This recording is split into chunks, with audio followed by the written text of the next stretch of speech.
Oke, kita akan melakukan programming dari awal untuk class time ini.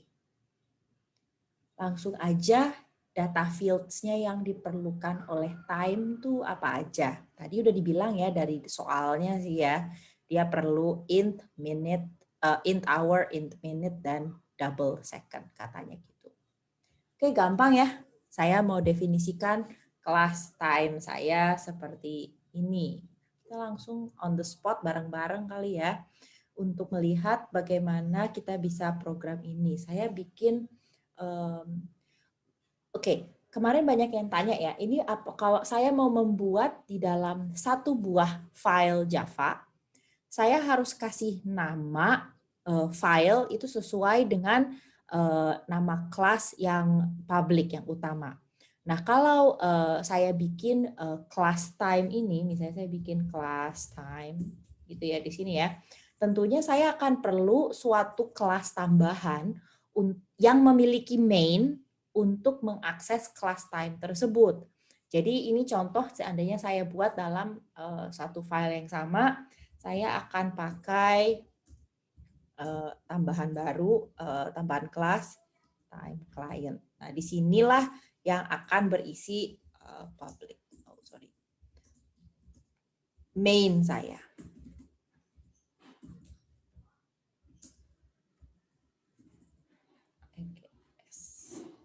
Nah, ini yang akan nanti di dalam time client. Ini yang nantinya akan mengakses class time. Jadi beda dikit ya dengan yang ada di slide ya. Saya tidak tulis public karena publiknya adalah time client.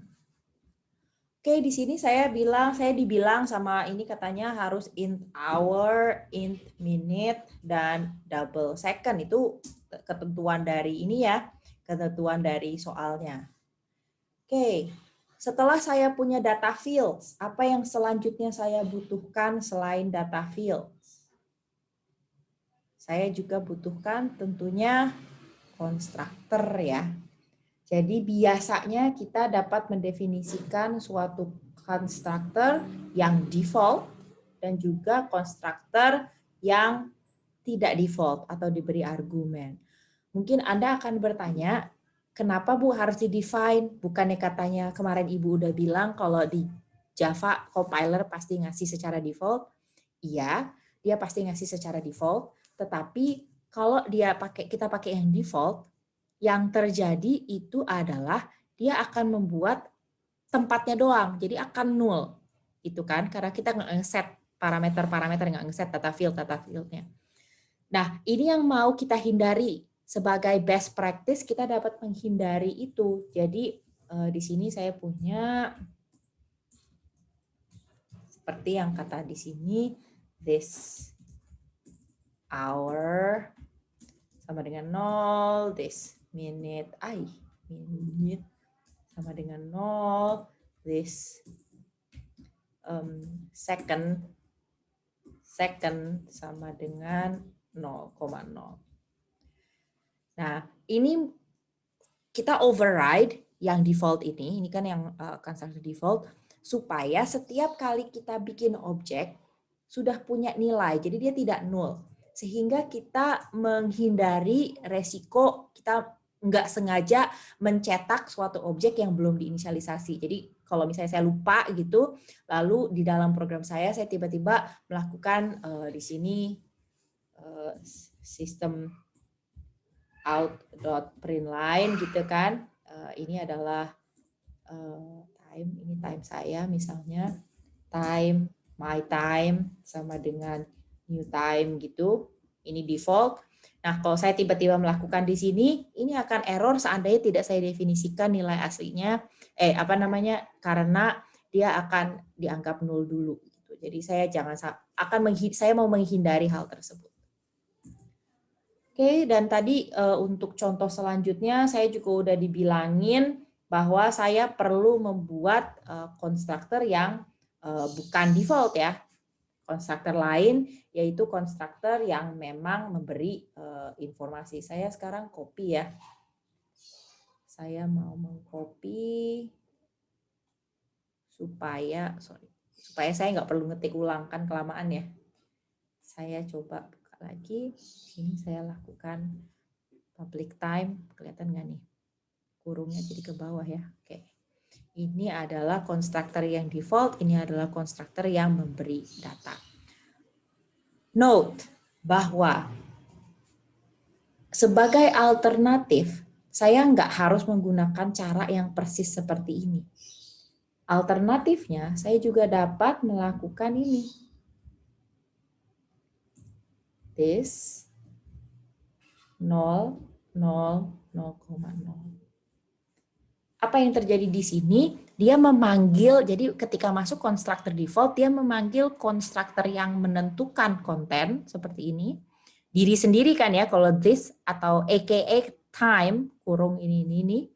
Sehingga dia melakukan assignment seperti ini dengan nilai-nilai default. Ini adalah alternatifnya. Daripada Anda ngejabarin satu-satu nilainya berapa, Anda juga bisa melakukan seperti ini.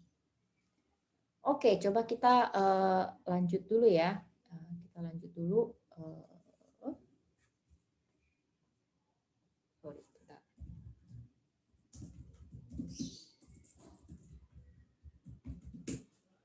Oke, saya barusan nge-compile, just ngecek saya punya syntax error atau enggak. Alhamdulillah belum.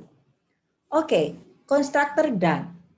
Sebagai tes, menurut Anda apa yang akan terjadi seandainya saya lakukan ini? Yang pertama, saya punya T1 yang membuat time baru yang default. Yang kedua, saya bilang T2 itu adalah time yang ngeset hours-nya 11, minute-nya 30, dan second-nya 10. Kemudian saya print out. Oke, saya mau print out T1 hour sama dengan tambah T2 minute, lalu dan seterusnya.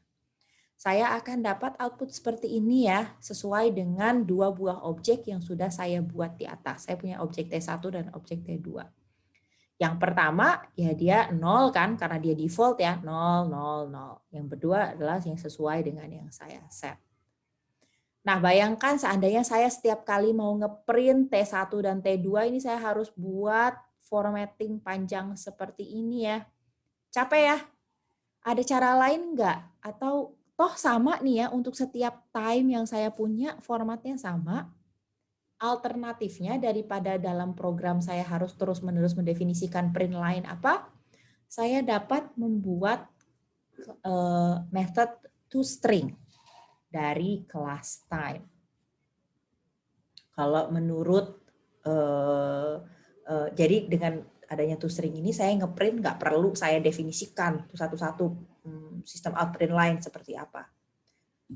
Contohnya seperti ini. Kalau saya mau pakai format seperti yang tadi, nah, perhatikan saya punya toString yang mengembalikan string. Saya mereturn string yang saya format. Kita udah lihat ya builder string builder sebelumnya. Ini adalah placeholder untuk suatu integer. Ini apa nih 02? Artinya saya akan pakai 2 digit di sini. Ini adalah placeholder untuk integer lagi. Dia 2 digit. Dan juga ini F atau double yang mana 04.1. Artinya saya akan pakai format ini, yaitu ada 4 digit, 1. Coba ya, saya akan langsung copy ya, biar saya nggak usah ngopi ya, biar saya nggak usah ngetik satu-satu. Saya akan tambahkan toString saya di dalam program Java saya. Ups, nih, saya akan tambahkan toString di dalam program Java saya. Oke, saya akan return ini. Jadi di dalam kelas ini, saya tuh nggak harus capek-capek nulis my time. Mungkin lebih pinter pakai ini sih ya, biar nggak usah panjang-panjang. T1 hour, ini nggak perlu ya saya capek-capek seperti itu ya mendefinisikan stringnya ya.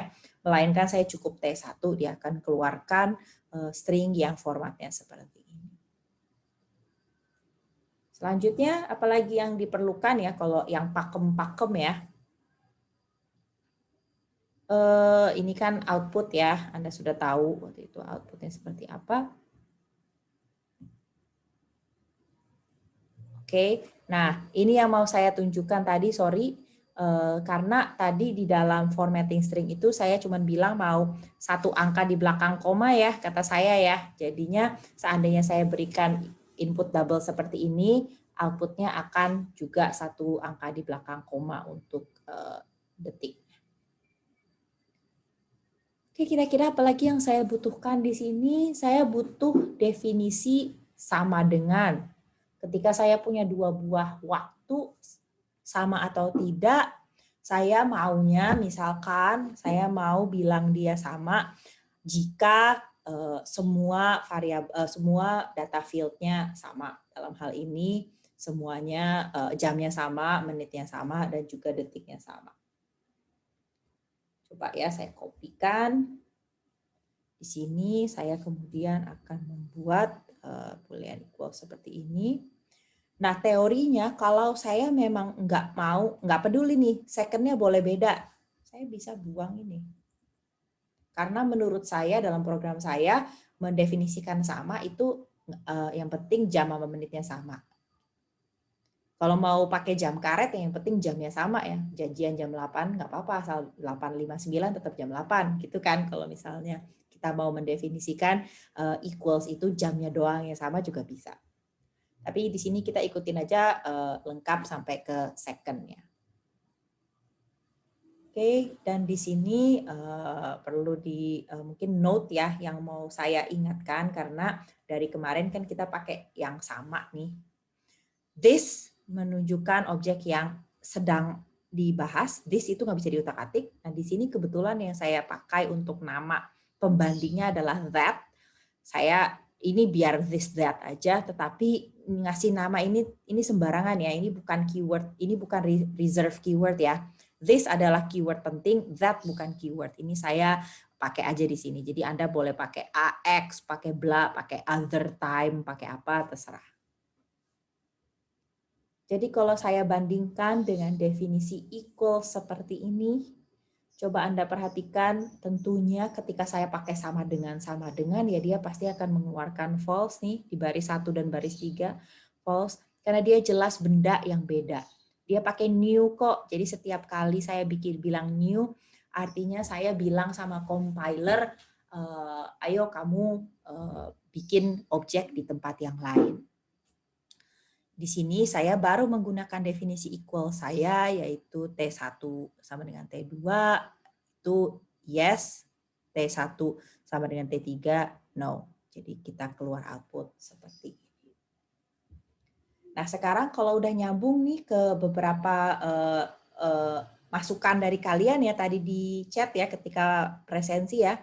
Nah di sini Anda kan sudah bilang ke saya tadi sebetulnya, Bu pakai get-getan Bu. Itu diperlukan karena ini bukan praktek yang baik. Lebih baik kita buat private untuk data fields-nya. Jadi dengan demikian yang diperlukan untuk sini saya perlu membuat, ini perlu saya kasih keyword, private,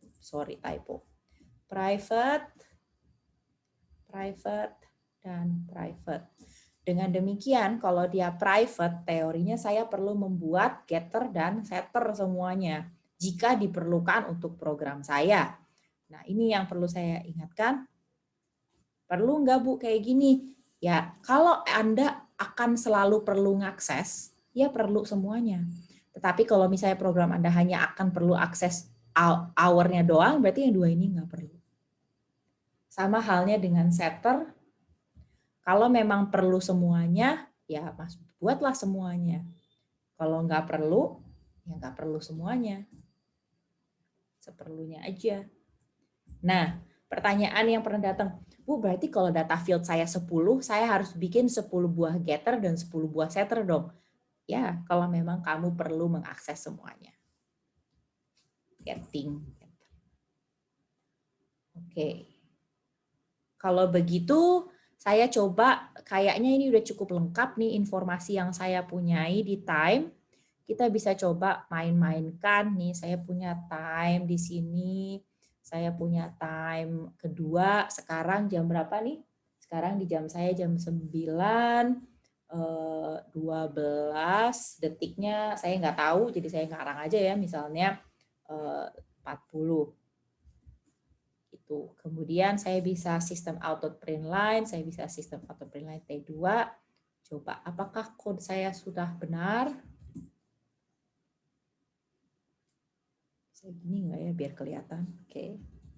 Java time client. Perhatikan saya punyanya publicnya time client ya, tempat saya punya main ya. Oke, alhamdulillah masih benar. Java time client. Saya punya 2 buah jam di sini. Perhatiin, ketika saya mau membuat suatu jam, ini kan jam, menit, detik ya. Technically saya kan nggak ada larangannya ya untuk bikin menit ke 87 ya. Technically nggak apa-apa kan. Nah, tapi kan tentunya kita tahu ya kalau time itu kan nggak mungkin ya menit ke 87 ya. Begitu pula dengan jam, nggak mungkin kan jamnya lebih dari 24, detik juga nggak mungkin lebih dari 60. Maka kita perlu melakukan kontrol ya. Kita harus pakai kontrol yang sudah kita kenali di elementary Java untuk ngecek di second dan segala macam.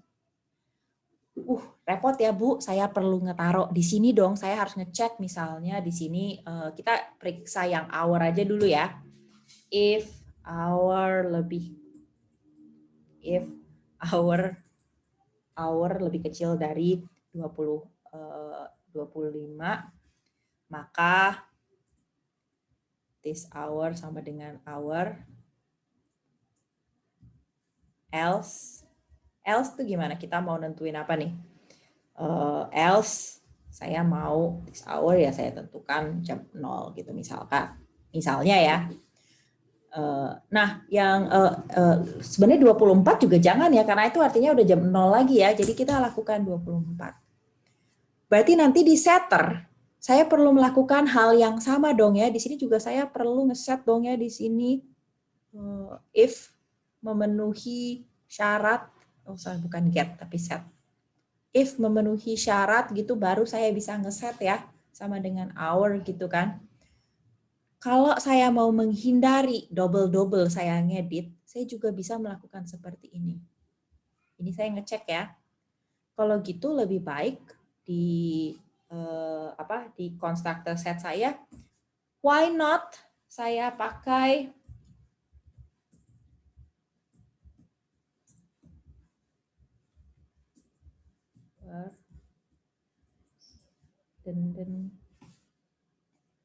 saya yakin Anda sudah paham saya lagi mau menuju kemana. Set second. Dengan demikian ketika saya lakukan saya lakukan pemanggilan konstruktor ini, dia akan panggil method set dan pengecekannya cukup perlu 1 kali aja di sini. Nggak perlu double, ini if di sini, if else di sini if else lagi, nggak perlu. Kita cukup saling memanggil method yang kita punya. Coba kita cek ya kalau seperti ini ya. Apa tab client? Oh, ini di mana nih errornya nih? 27 di sini this set second.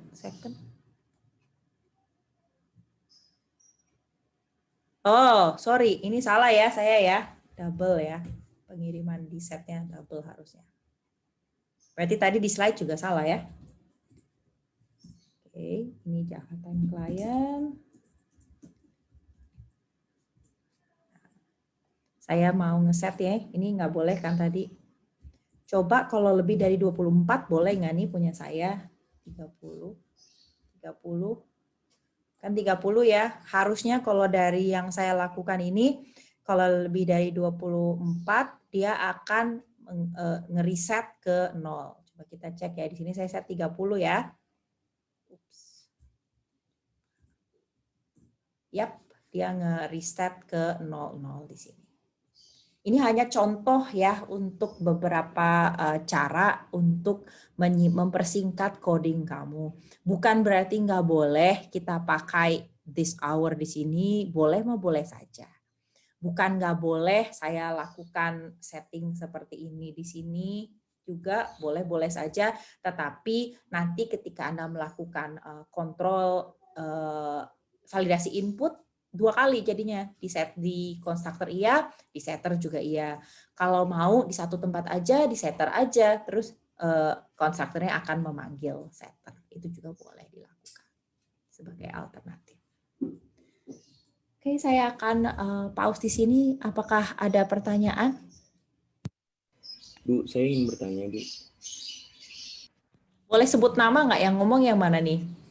Tara Mazaya, Bu. Siapa yang nanya? Sorry, maaf. Di saya Tara nggak muncul Mazaya, loh. Bu.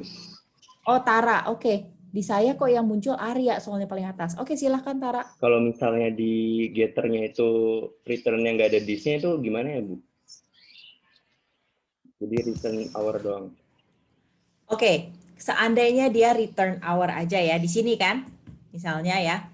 Nah, hour mana yang dia tunjuk, sebetulnya kalau dalam scope kelas ini, hour yang dia tunjuk ya hour-nya dia sih. Ini cuma untuk better design aja supaya tidak terjadi kerancuan pakai this. Gitu. Coba ya, kalau misalnya saya iseng nih di sini ya, ini jangan pakai hour yang bener ya, hour yang bener gitu ya.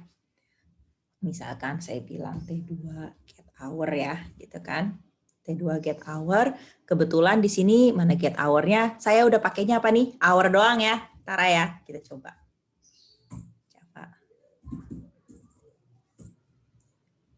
Oke. Nah, 4 ya. Lihat ya. Jadi sebetulnya ketika ini ya dia mencari variabel hour yang sedang dia yang dia punya akses tuh adalah variabel hour milik kelas kan. Yang mana ya ini lagi sih sebetulnya gitu. Jadi ini tidak salah. Ini hanya untuk hanya untuk jangan sampai ada ambiguitas gitu aja sih. Jadi kita tahu kita sedang bicara punya diri sendiri. Jadi cukup menjawab? Oke, Bu. Terima kasih, Bu. Oke. Ada lagi mungkin pertanyaan? Bu, aku izin bertanya mengenai string formatting itu, Bu. Boleh. Ini yang bicara baru Arya ya? Benar nggak? Iya, Bu. Oke. Silakan. Boleh ke bawah, Bu, lihat string formattingnya, Bu. Oh, di atas Oh justru. ya. Oke. Oh iya. Nah, itu, Bu. Itu kan ada yang tadi 0,2D itu berarti 2 digit, Bu. 2 digit double ya. Ya, nah sementara itu yang F itu gimana ya, Bu? Tadi 4 digit tapi di situ cuma 3 digit doang, Bu. Benar juga. Oke, kita Google ya. Saya juga nggak hafal ya. Coba kita cek. String format Java. Apa itu double ya? Double F digits.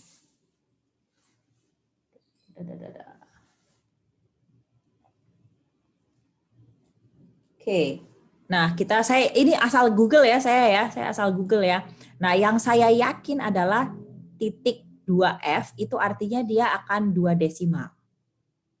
Gitu ya. Dia akan 2 desimal. Itu sih cukup jelas. Jadi di sini titik 1F artinya dia akan 1 desimal gitu. Nah, tapi 04-nya ini artinya apa ya? Jujur aja saya nggak tahu. Kalau di sini ada format bla bla bla. F.